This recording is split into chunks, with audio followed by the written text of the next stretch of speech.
Hoy hablaremos de la especialidad de medicina rehabilitadora, un tema que también nos compete, como son las lumbalgias.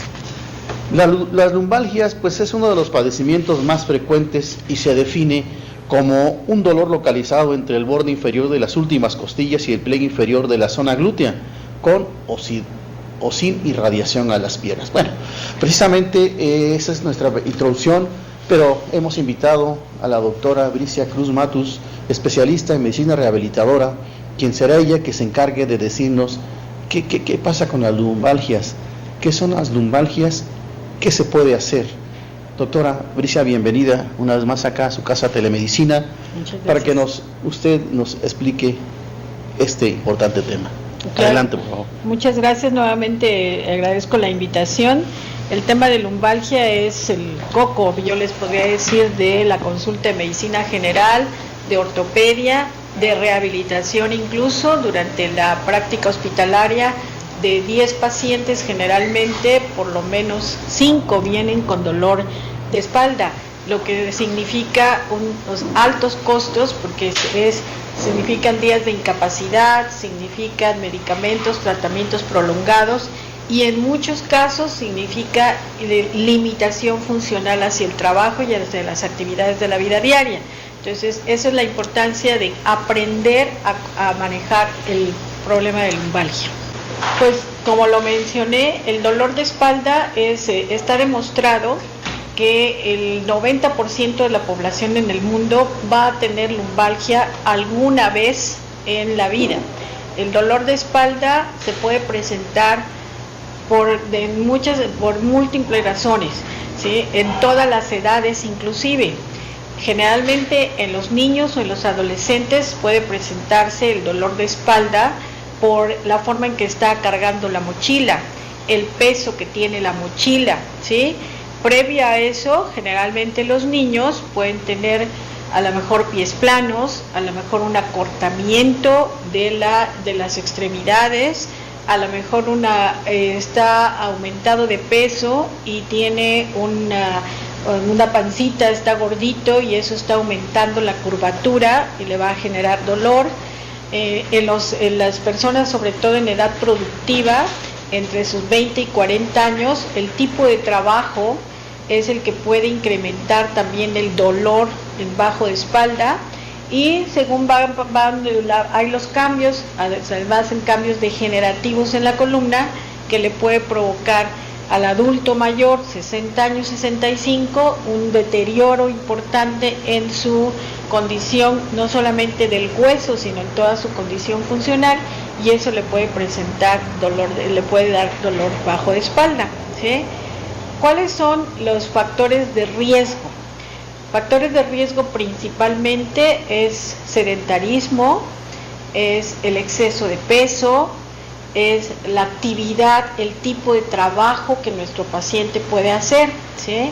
Si es una persona sedentaria, si es una persona, o lo contrario, que hace mucho ejercicio, pero muchas de las veces, por ejemplo, corre. El correr es, si nosotros al caminar ya estamos pagando un precio, ¿sí? Entonces, si nosotros al caminar estamos pagando un precio al mantener una postura erecta, al correr la columna está haciendo un esfuerzo mucho mayor. Entonces, ¿qué es lo que está pasando? Está forzando sobre todo su músculo, y ese músculo es el que generalmente empieza a dar problemas en su columna. El dolor lumbar es el tributo por pagar, el que paga el ser humano por caminar en bipedestación. Y aquí les invito a que vean principalmente la foto, ¿sí? Ese cuadro estoy segura que ustedes lo ven todos los días nos llegan pacientes con ese dolor en esa región baja de espalda, localizado muchas veces o referido muchas veces. Por ejemplo, en esta paciente, si ustedes la observan, hay un aumento de la curvatura, la región baja, en la curvatura lordótica. Hay una asimetría de las piernas, pero eso, y la postura que ella toma, si ven, los hombros están hacia adelante, Entonces esa paciente nos va a referir dolor en la región dorsal, dolor en la región baja de espalda, muchas veces inclusive nos puede referir dolor en la rodilla. ¿Sí? Esa paciente nos va a referir dolor de espalda, dolor de rodilla, dolor en región lumbar. Pero una de las cosas, de los mensajes que me interesa dejarles muy claro es la unidad biomecánica funcional de la columna vertebral. Cuando nosotros hablamos en la columna y la unidad biomecánica, van a ser principalmente las dos vértebras que van a estar unidas por el disco intervertebral y que tiene tres funciones principales. La columna, desde el punto de vista funcional e incluso quirúrgico, cuando hay alguna fractura, cuando hay alguna lesión, se divide en tres columnas.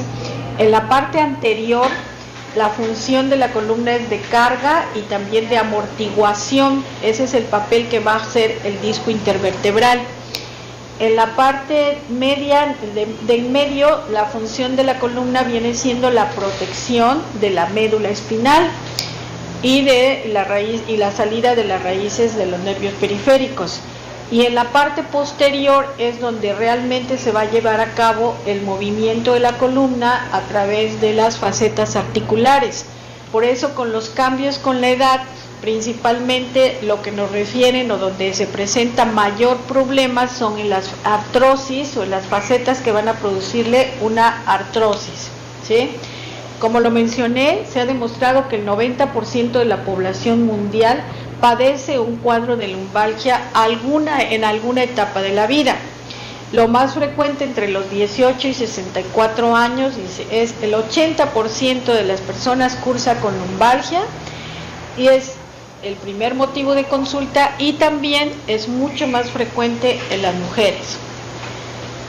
La lumbalgia está íntimamente relacionada con la actividad laboral, sobre todo en aquellas personas que tienen un trabajo sedentario, ¿sí? que realizan actividades de escritorio. El solo hecho de cómo están sentados, el tipo de silla, la forma en que están apoyando las rodillas, la forma en que están alineando su columna, van a ser factores de riesgo para que presenten dolor bajo de espalda, ¿sí?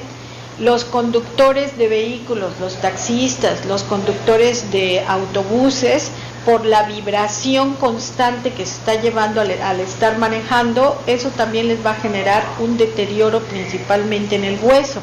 Y a veces esa es la parte muy triste hasta cierto punto, porque los pacientes cuando llegan muchas veces, cuando ya tienen los cambios degenerativos tan importantes, nunca estuvieron conscientes de que esa vibración a la hora que están manejando les puede causar ese deterioro en el hueso.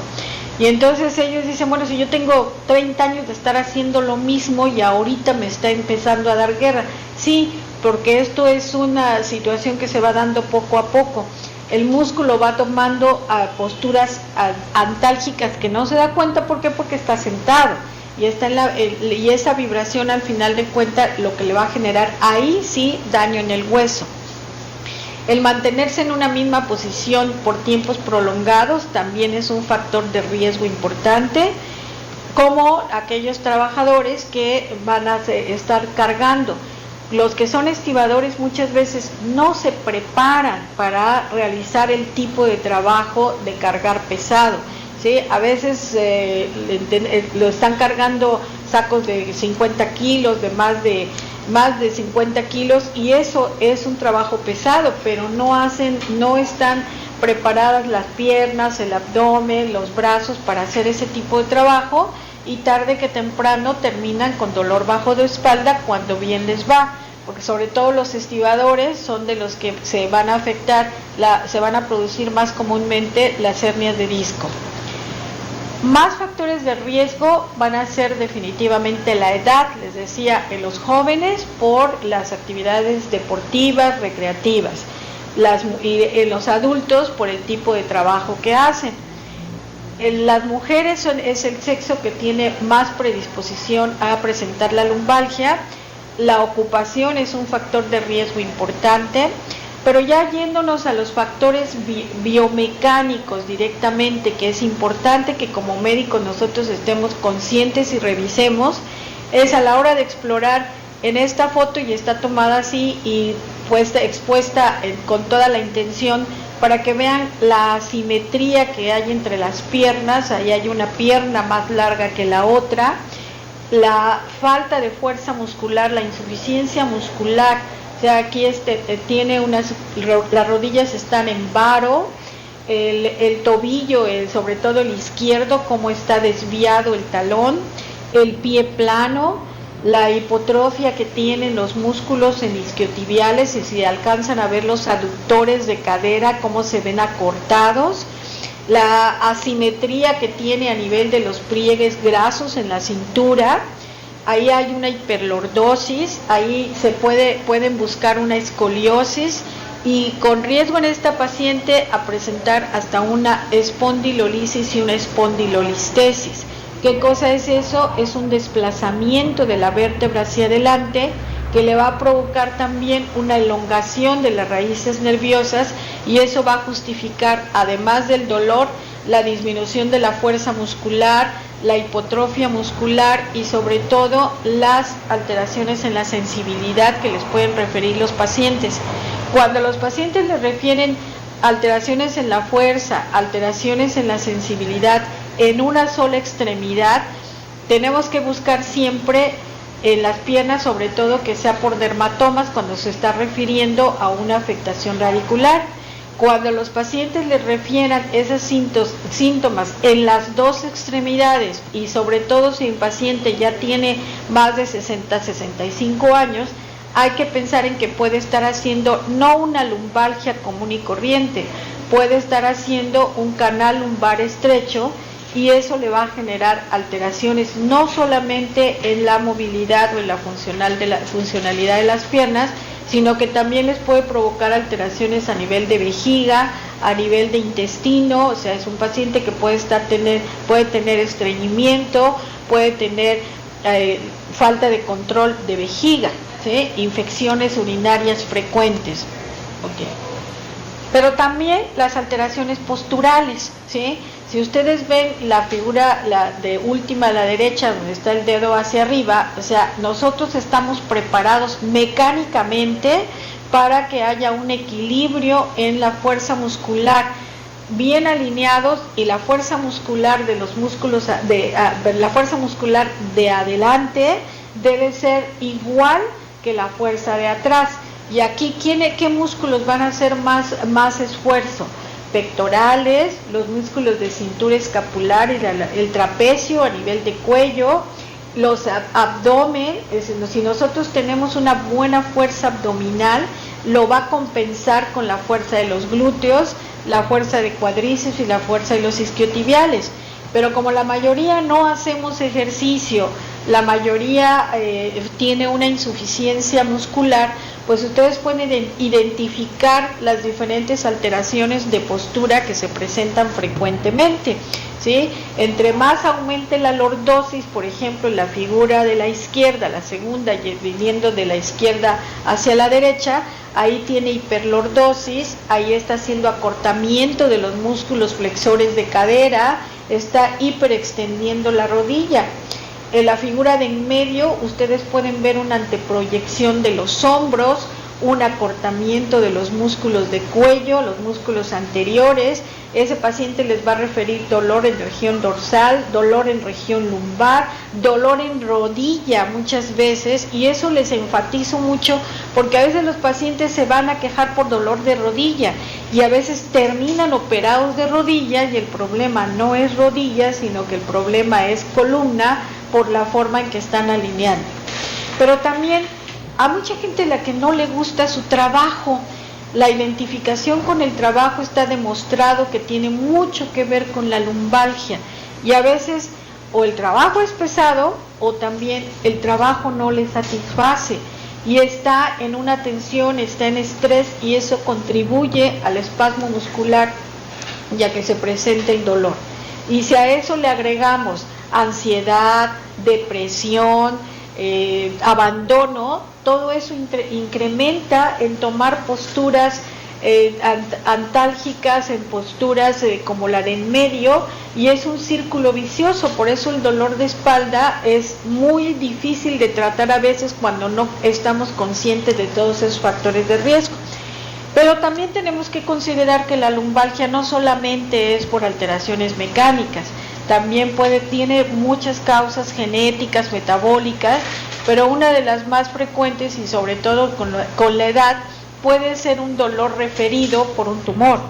Cuando tengamos un dolor que se mantiene ya después de 4 o 6 meses, que empieza a dar algún otro tipo de alteración, y hay que considerar las edades. Por ejemplo, en edad de 20 a 40 años, ¿cuáles son los cánceres frecuentes? Estómago, mama. Estómago puede dar metástasis en columna y me puede referir un dolor bajo de espalda.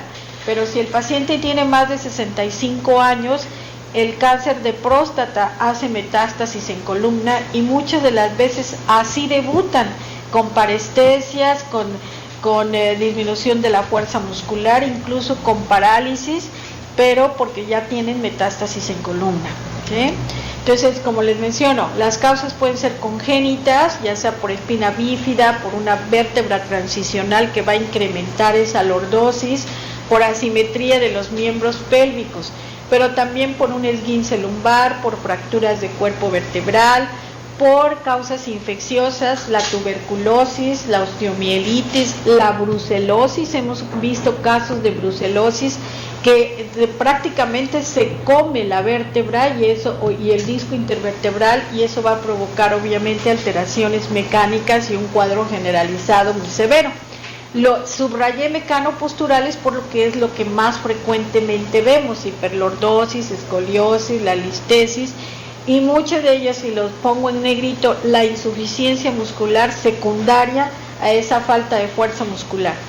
Pero también una enfermedad articular degenerativa, osteoporosis, una enfermedad de Piaget, y como les decía, causas ginecológicas, urológicas, hematológicas y una psiconeurosis.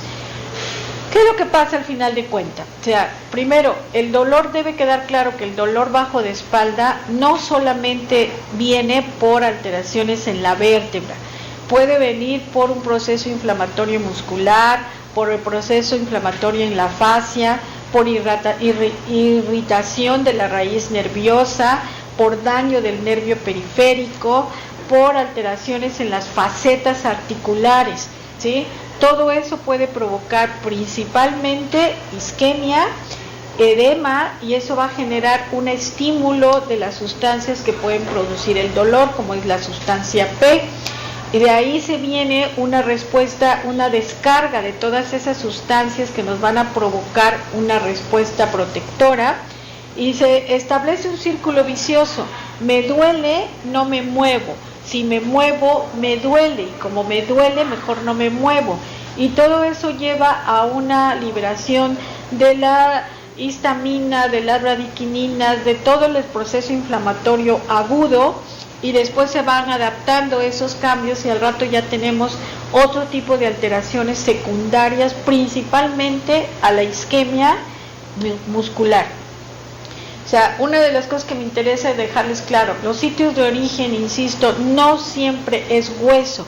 Y si ustedes están familiarizados con la guía de práctica clínica, ahí dice, por ejemplo, primero hay que hay que hacer una exploración completa, hay que valorar el daño del tejido blando, y si eso no hay respuesta, entonces hay que sacarle la radiografía. En una lumbalgia, si no tiene incluso parestesias o datos de otro tipo, no es una prioridad sacar una radiografía.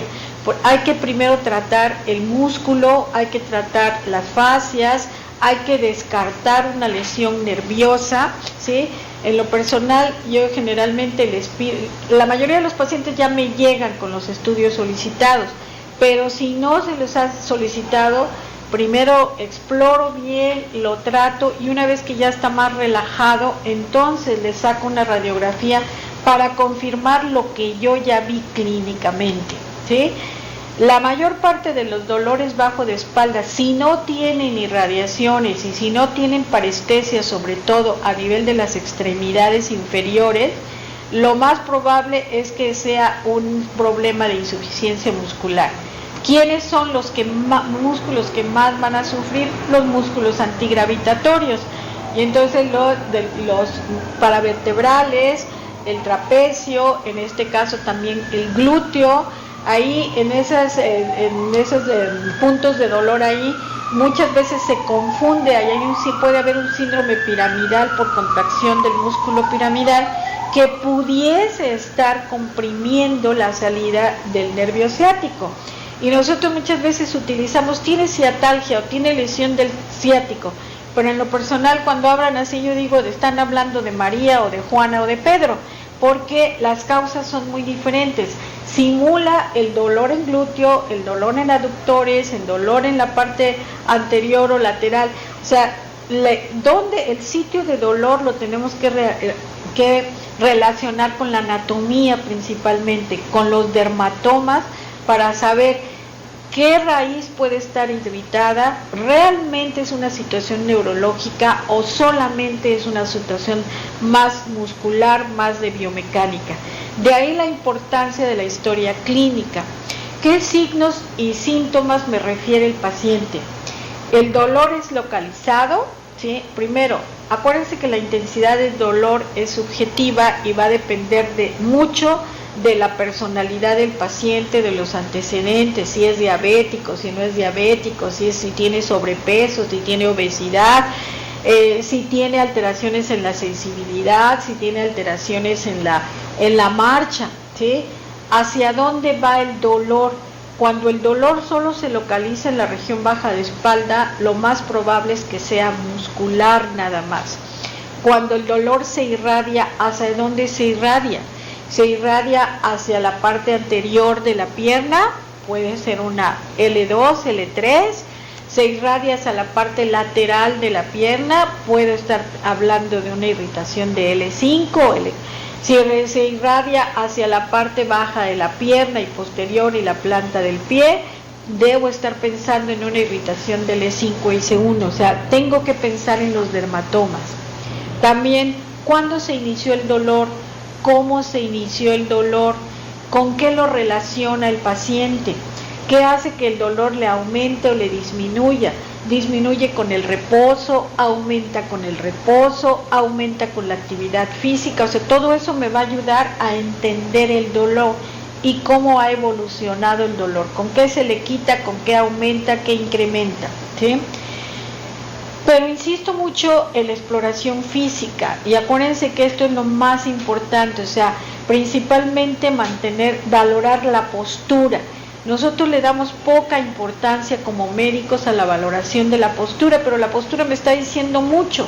Ustedes ven esa fotografía, si ustedes ven, la paciente está haciendo una anteproyección de hombros, se nota cómo aumenta su gifosis dorsal. Eso va a traer como consecuencia una compensación en la hiperlordosis lumbar. Hay asimetría, insisto, de los pliegues lumbares. Ustedes ven en esa foto el pliegue lumbar izquierdo está más pronunciado que el derecho y se nota una pierna más corta que otra, ¿sí? Entonces, pensar siempre en la postura, valorar el patrón de marcha, ¿sí? Valorar las fases de la marcha, valorar las asimetrías de las extremidades, la alineación de la columna y valorar siempre los puntos dolorosos. Yo me puedo esperar dolor en los supraescapulares, me puedo esperar dolor en trapecios, voy a esperar dolor en los paravertebrales, voy a esperar dolor en los piramidales, en los aductores de cadera, en la región posterior de la rodilla e incluso en el tibial posterior, ¿sí? ¿Por qué? Por la forma en que está compensando el cuerpo. Entonces, hay que saber distinguir el dolor, hasta dónde es más muscular, hasta dónde es neurológico. Al paciente hay que explorarlo de pie, si es conveniente, si se puede sentado, pero sobre todo de pie y revisar en la forma anterior, por atrás también es importantísimo y de lado.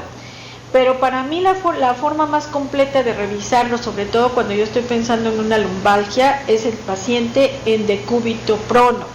¿Por qué? Porque ahí mis músculos paravertebrales o antigravitatorios están en reposo y yo aquí puedo observar realmente su asimetría, aquí puedo observar la hipotrofia que puede tener a nivel de glúteos. En la foto de la izquierda, no sé si alcanzan a ver cómo está en el lado derecho un poco más unido, del lado izquierdo está compensando el músculo, y en la región escapular se observa una hipotrofia en la región escapular derecha, porque es la forma en que el cuerpo está compensando. Si a mí se me van esos detalles, no voy a terminar de quitarle o de ayudarle a que mi paciente disminuya o mejore con su dolor de espalda, ¿sí?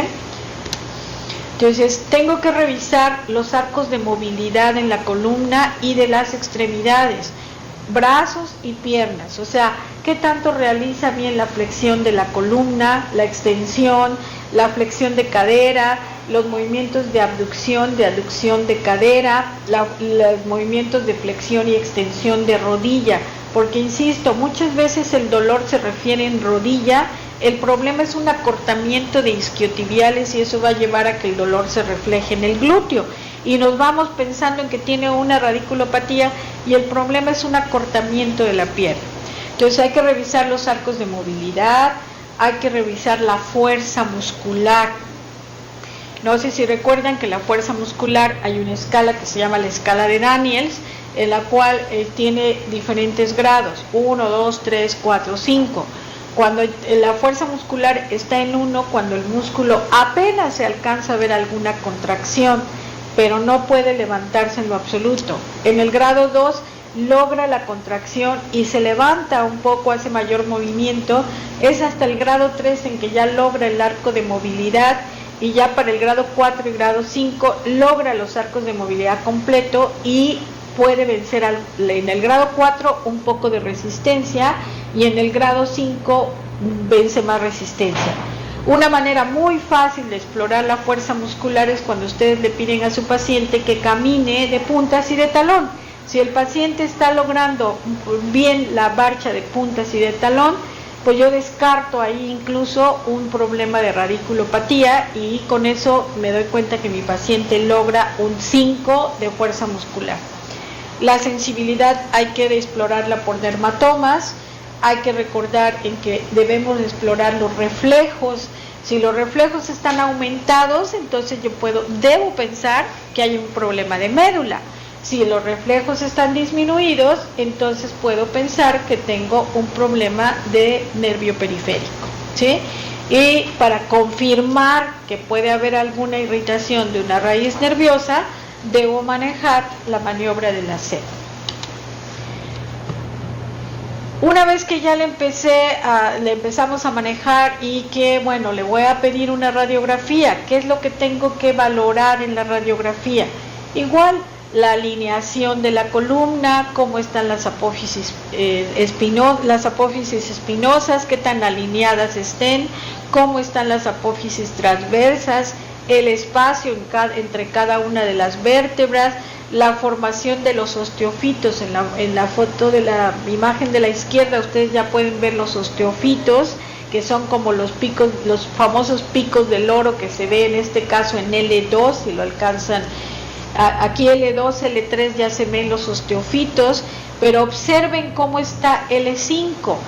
En L5 se ve muy disminuido, prácticamente no se ve el cuerpo vertebral. Entonces, ahí, ¿qué me dice? ¿Dónde está mi vértebra? Lo que pasa es que la vértebra está desplazada. En la imagen de la derecha, ustedes pueden ver que ahí ya hay una espondilolisis, hay una ruptura de la lámina vertebral, lo que provocó que la vértebra se desplazara hacia adelante, tiene una espondilolistesis, y eso le está generando una inestabilidad de columna. Esa es, para mi manera de ver y la forma en que vimos los pacientes, esa es definitivamente cuando una paciente un paciente lo tenemos con esa imagen, y si está teniendo parestesia, si está teniendo alteraciones en la sensibilidad y en la fuerza, esa paciente sí es indicativo de una cirugía para estabilizarle la columna. Esa es la paciente a la cual le voy a poner yo como rehabilitadora mínimo una faja estabilizadora. porque generalmente los pacientes vienen con dolor de espalda y les ponemos una faja. Si el paciente de antemano tiene una insuficiencia muscular y le ponemos una faja, lo único que puedo hacer o voy a hacer es incrementar esa insuficiencia, aumentar el acortamiento de los músculos paravertebrales y el dolor nunca se le va a quitar así. ¿Sí? Pero si además el paciente tiene parestesias, me refiere disminución de la fuerza muscular, pues yo debo de pensar que mi paciente puede tener una radiculopatía, ¿sí? Ahí me dice, insisto, si es en la parte anterior, debo de pensar en L2, en L3 si es a nivel de muslo, si es en la pierna, bueno, L3, L4, L5, o sea, clínicamente yo tengo que tener esa imagen de los dermatomas, y eso, que quede claro, eso no se va a ver en una radiografía. Eso se tiene que hacer un estudio mínimo de neuroconducción y se puede electroneuromiografía, en el cual se va a hacer una valoración funcional de esa raíz. Hasta dónde mi paciente realmente está teniendo o una hernia o un proceso degenerativo que está comprimiendo su raíz, o también es diabético y tiene una neuropatía diabética que está evolucionando de distal a proximal, pero también puede tener una radiculopatía de proximal a distal. Y entonces ahí nos va a dar una información más fidedigna de qué paciente realmente es quirúrgico, porque desgraciadamente a veces cuando hay alteraciones de la sensibilidad, no, es una hernia y hay que operarte. Las hernias de disco está demostrado en la literatura que solamente se deben operar del 3 al 5%, no más. Y al paciente hay que realmente prepararlo. De lo contrario, lo que vamos a generar es más dolor, más fibrosis, más irritación, y ese dolor nunca se acaba de quitar, ¿sí? Y bueno, pues ¿cómo lo confirmo? Si yo ya tengo la sospecha clínica y tengo además la electromiografía, pues bueno, puedo hacer una resonancia magnética, pero a veces nuestros pacientes no tienen o no tienen a la mano la resonancia o no tienen con qué pagarlo, entonces clínicamente pueden hacer el diagnóstico, ¿sí? Por eso es importante aquí insistir, el diagnóstico etiológico es el que va a ayudar a que demos un buen tratamiento. Si nosotros revisamos, insisto, las posturas, la marcha, los arcos de movilidad, la fuerza muscular, la sensibilidad, los reflejos, yo voy a tener un cuadro más amplio de qué realmente puede estar pasando con mi paciente. Es una lumbalgia, perdón por la expresión, común y corriente mecano-postural, que no es tan corriente, pero sí es muy común. Difícil de manejar mientras mi paciente no esté consciente de cuáles son sus factores de riesgo, ¿sí? Porque también aquí hay que considerar, y está demostrado, la personalidad del paciente, ¿sí? Si es un paciente que es ansioso, si es un paciente que no está contento con su trabajo, si es un paciente que tiene muchos problemas con la familia, con esto, muchas veces el problema se refleja en un dolor muscular y que puede ser a nivel cervical y que ser muchas veces en región lumbar. La identificación con el trabajo, ¿sí? La actividad laboral. ¿Está realmente mi paciente preparado para hacer ese tipo de trabajo? Cuando estamos trabajando en comunidades hay algo que sí deben de tener muy presente, sobre todo cuando nuestros pacientes son trabajadores de campo. Generalmente ellos empiezan a trabajar muy jóvenes y hacen un trabajo muy pesado. Entonces, cuando ustedes lo valoran, generalmente van a encontrar su columna en la radiografía mucho más desgastada, que no corresponde incluso a la edad cronológica, y eso lo tienen que tener bien conscientes, porque entonces el daño es mayor. Y les digo, muchas veces terminan haciendo un canal cervical estrecho o un canal lumbar estrecho que tiene repercusiones neurológicas y funcionales mucho más severas. Entonces el paciente se cae frecuentemente, el paciente no puede caminar, le duelen todas las piernas, le duele la región lumbar, tiene calambres, tiene adormecimiento, o sea, tenemos que ir a pensar en una situación mucho, mucho más seria. Entonces, un reto más grande es el sobrepeso, es la obesidad y sobre todo es, si nosotros manejamos y mejoramos el dolor, aquí una de las cosas que tenemos que entender es, nosotros si el paciente no quiere, no le vamos a poder quitar el dolor en la región de espalda, ¿sí? Porque el paciente tiene que hacer los mayores cambios. Eso no se va a quitar con analgésicos ni se va a quitar con antiinflamatorios.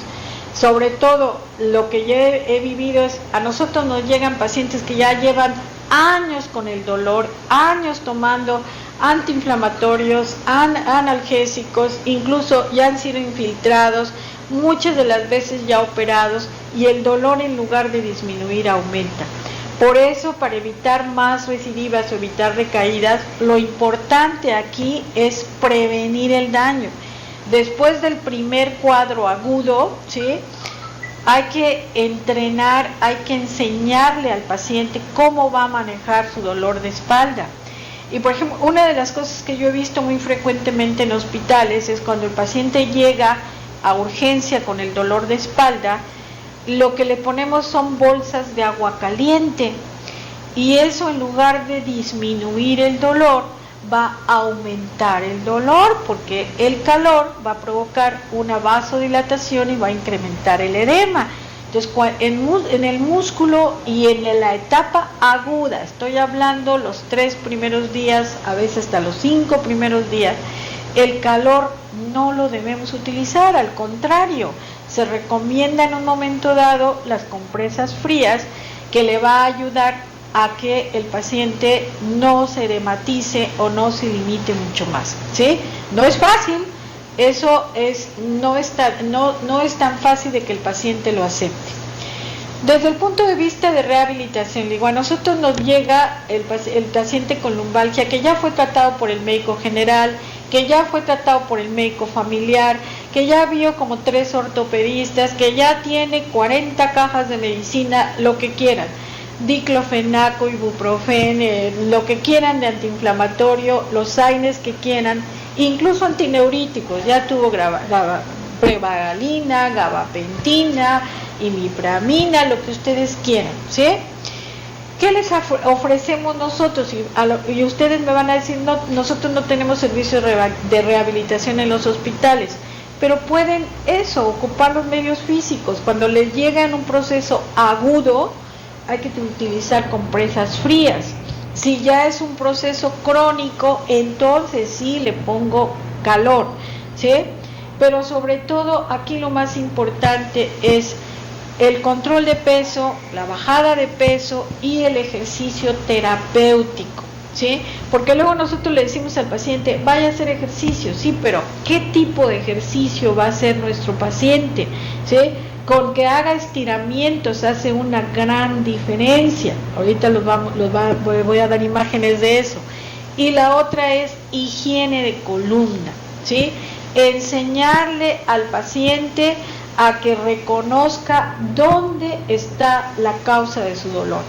No solamente en el cuerpo, sino simplemente, esos son los ejercicios. Ahorita me regreso a ellos. Simplemente, ¿cómo me siento? ¿Sí?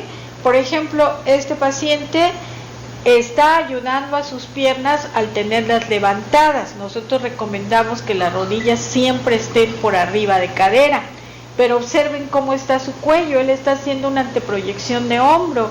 Entonces este paciente al rato nos va a venir con dolor de cuello, con dolor de hombros, con calambres, con parestesias, ¿sí?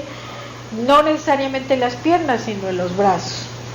El otro lado, la imagen de la derecha, aquí sí, fíjense que les queda muy baja la superficie donde ellas están trabajando. La persona que está sentada a la derecha está haciendo menos esfuerzo en su columna que las otras personas que están paradas. Cuando ellas se quieran poner derechas, les va a doler tremendamente la columna, ¿sí? Otro error que cometemos es cuando nos doblamos, nos agachamos para cargar algo. Observen qué tan alejados están, las piernas las tienen en un ángulo recto prácticamente, ¿sí? Ahí se pueden lastimar, pueden generar una hiperextensión e incluso causar una hernia de disco. La posición correcta es la del lado derecho, flexionar las piernas, acercarse más a lo que están haciendo y a la hora que van a cargar, pues acercárselo más a su cuerpo. ¿Nos toma tiempo? Sí nos toma tiempo, pero si no le educamos a nuestro paciente, ese es un círculo vicioso, es un paciente que va a estar viniendo constantemente a la consulta, a lo mejor no cada 2 meses, pero sí por lo menos cada 6 meses, con dolor, con limitación funcional y que requiere a veces hospitalización o que requiere incapacidad para su trabajo, ¿sí? Entonces, la forma en que nos sentamos, la forma en que nos agachamos, la forma en que cargamos, la forma en que empujamos, eso hace que tengamos, que disminuya o no el dolor de espalda, ¿sí? Entonces, algo tan sencillo, ¿sí? Ejercicios de estiramiento. Por ejemplo, aquí a la hora de acostarse, esa almohada, ¿sí? Lo ideal es que la almohada se ponga precisamente en la región lumbar. Ahí, al poner la almohada en el abdomen, lo que va a hacer es levantar un poquito o disminuir la hiperlordosis. Y si nosotros hacemos esos estiramientos, ustedes están viendo que está estirando las piernas, está estirando los brazos, lo puede hacer uno por uno, puede hacer los 2 brazos en una sola, hacer solo los 2 brazos, hacer solo las 2 piernas, hacer las 4 extremidades y ahí está estirando. Principalmente en columnas son ejercicios de estiramiento. Obviamente hay que ir haciéndolo despacio para que el paciente no le vaya a causar dolor o no le vaya a causar calambres porque nunca lo ha hecho. En la imagen de la derecha está estirando los brazos y el estiramiento debe ser a la altura de los hombros. Si incrementa un poco más la altura de los brazos, va a incrementar la lordosis y va a volver a tener dolor en la región lumbar. Los estiramientos laterales, ¿sí? Así, cuando el paciente está en una posición neutra, la fuerza de los músculos de adelante y de atrás están en cero. Por lo tanto, el paciente va a poder estirar mucho más los músculos paravertebrales, ¿sí? Llevándose la rodilla hacia el pecho lo más que se pueda acercar. Va a jalar, sí es cierto, que es lo que le van a decir los pacientes, es que me jala. Pero eso es normal hasta determinado punto y eso es algo que nosotros tenemos que explicarle al paciente. El jalón es normal porque el músculo se está estirando. El objetivo es que el músculo se relaje y eso va a permitir que el paciente logre los arcos de movilidad y va a mejorar la postura. En la imagen de la derecha, ahí está trabajando el dorsal ancho, está trabajando el supraescapular, está trabajando el bíceps, está trabajando el pectoral, o sea, tenemos que pensar en los músculos. No todo es hueso en lumbalgia. Lo último que se afecta en la lumbalgia es el hueso, ¿sí? Lo primero que se afecta es el músculo, entonces lo que tengo que trabajar es el músculo para evitar mayor daño. Boca arriba, ¿sí? Y otra vez la almohada en la cintura para rellenar esa hiperlordosis. Simplemente, por ejemplo, cuando le decimos al paciente, acuéstese en el suelo. Si lo mandamos a acostar al suelo y no se pone la almohada en la región lumbar, ese paciente va a regresar con más dolor porque los músculos paravertebrales están en contra de gravedad. Entonces, obviamente se van a contraer más. De ahí la importancia de la colocación de la almohada.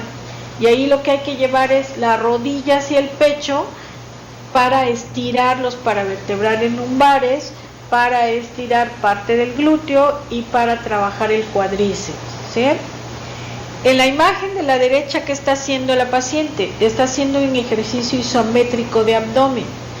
Respiren profundo, saquen el aire y contraigan el abdomen como si tuvieran ganas de ir al baño, pero el baño está ocupado, ¿sí? Y ya se les sale. O sea, ustedes están contrayendo el abdomen, están contrayendo glúteos, están contrayendo piso pélvico. Es un ejercicio de lo más simple pero muy importante para el fortalecimiento de abdomen, de glúteos y también piso pélvico, y eso va a favorecer que sus pacientes no tengan tanto dolor e inclusive incontinencia urinaria. ¿Sí? Aquí estoy haciendo otro ejercicio isométrico de abdomen. Estoy levantando los brazos y eso está favoreciendo el estiramiento del dorsal ancho, pero la contracción del abdomen, eso es lo que me va a ayudar. Y no se trata de hacerlo rápido. Si ustedes lo hacen o le enseñan a su paciente, háganlo ustedes primero para que sientan lo que se tiene que sentir y así le puedan explicar a su paciente, ¿sí?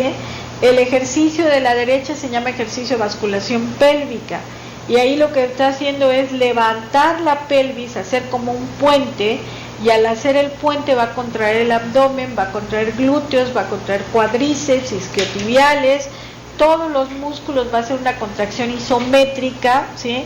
Que pueden contraerlo por 5 segundos sin que lo hagan rapidísimo. Si lo hacen rápido les va a doler. Entonces, con esos ejercicios, son 5 o 6 ejercicios, que el paciente lo hiciera a levantarse, porque durmió mal, porque no descansó bien, por lo que fuera, y lo haga en la noche cuando termina su jornada, ese paciente va a ir mejorando en su dolor. Si tiene chance de hacerlo a mediodía, que lo haga, pero con que lo haga 15, 20 minutos en la mañana y otros minutos en la noche antes de dormir, ese paciente por lo pronto va a tener más elasticidad y más fuerza muscular. O sea, hay que insistir: abdomen, cuádriceps, glúteos, isquiotibiales, pectoral y dorsal ancho son los que van a hacer la gran diferencia y son los músculos grandes, ¿sí? Ok, perdón. Ahora, ¿qué otra cosa le debemos insistir? En caminar, simplemente caminar. Si nosotros caminamos por lo menos una media hora diaria, otro gallo nos canta. Hay mayor fuerza en las piernas, hay mayor fuerza en el abdomen, hay mayor fuerza en la cintura escapular, ¿sí? ¿Qué recomendamos también? Ejercicios aeróbicos de bajo impacto.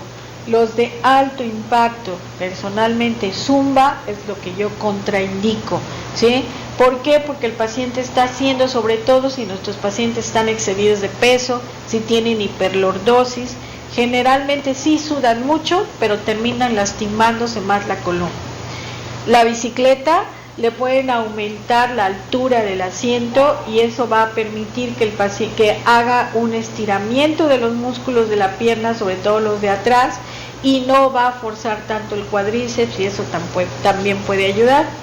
El que pueda nadar, excelente. La natación es un ejercicio muy completo. Pilates, que principalmente son estiramientos. Yoga, que principalmente son estiramientos, ¿sí? Para que lo pueda hacer excelente. Es lo contrario, simplemente con que hagan los ejercicios de estiramiento que les mencioné, es una gran diferencia en la evolución del dolor bajo de espalda, ¿sí? Por ejemplo, muchas veces este ejercicio que le llaman el ejercicio del gato, yo no lo manejo en la etapa inicial. La mayoría de los pacientes tienen hiperlordosis, tienen un acortamiento de los paravertebrales lumbares, y al hacer eso les va a generar más dolor. Cuando ya el músculo se relajó más sobre los paravertebrales, cuando ya el abdomen ya se fortaleció, entonces a veces lo indico. La verdad es un ejercicio que en lo personal, por el tipo de pacientes que manejamos, bajitos de estatura, con mucho sobrepeso, con una insuficiencia muscular tremenda, es un ejercicio que yo no indico. Insisto, evitar aeróbicos de alto impacto, por favor. Zumba no es lo adecuado para el dolor de espalda. El correr tampoco es adecuado. Si el paciente está acostumbrado a correr, yo lo que le digo es, por favor, estírese antes de correr, estírese después de correr, porque no se lo voy a poder quitar porque es ya un hábito, ¿sí? Pero si nunca lo ha hecho, no lo recomiendo porque va a generarle mayor dolor por mayor estrés al mantener la posición erecta. Y la otra situación de que causa mucho dolor de espalda y dolor de espalda más serio porque hay afectación neurológica es cuando llegamos a un gimnasio y me pongo a cargar sin ninguna orientación adecuada y sin una preparación adecuada, y bueno, muchos de ellos terminan con una hernia de disco y desafortunadamente con cirugía, que muchas de las veces no hay necesidad de hacer, ¿sí? O sea, aquí insistir que el dolor lumbar es un cuadro que hay que entender realmente muy bien. La lumbalgia no significa cirugía. La lumbalgia no siempre se va a manejar con fajas. La lumbalgia no siempre hay que estar sacando radiografías inicialmente. La lumbalgia es una situación crónica que hay que aprender a manejar, ¿sí? Entonces nosotros como médicos tenemos que tomarnos un tiempo para orientar más a nuestro paciente. De lo contrario, es el paciente que les va a venir 2 o 3 veces al año por persistencia del dolor de espalda, por irritación o irradiación hacia la rodilla, por dolor en el cuello, por dolor en el hombro, y que al final de cuentas va a ir a un quiropráctico, pero muchas veces no está en condiciones de ser manejado por un quiropráctico. Como también puede ir a buscar, en lo personal, yo no uso muchas corrientes analgésicas porque ya por la fibrosis que el músculo tiene, realmente no le da resultado. El ultrasonido, que es un calor que nosotros utilizamos, puede ayudarle, ¿sí? Pero la clave más importante va a ser cambios de posturas, disminución del peso y un programa adecuado de ejercicios. ¿Okay? Pues si hay alguna pregunta, muchas gracias. O sea, lo que sí les digo, los pacientes cuando ven los cambios, se los agradecen toda la vida. Muchas gracias. Pues este tema lo pueden ver nuevamente en nuestra página de Telesalud Oaxaca y posteriormente en YouTube. Doctora, este tema es bastante interesante en cuanto se refiere a rehabilitación médica. Como última pregunta, ¿nos podría dar su dirección? Claro que sí. Estoy a sus órdenes en Miguel Cabrera 643, frente a la Prepa 1, y en la casa de ustedes, por ahí tengo también mi consultorio. Pues muchas gracias, doctora Bricia Cruz Matus, el haber estado con nosotros. Gracias. Que posteriormente contamos con su colaboración y estaremos nuevamente en otro tema. Muchas gracias a ustedes. Gracias. Gracias. Buenas tardes a los hospitales que nos vieron y hasta la próxima.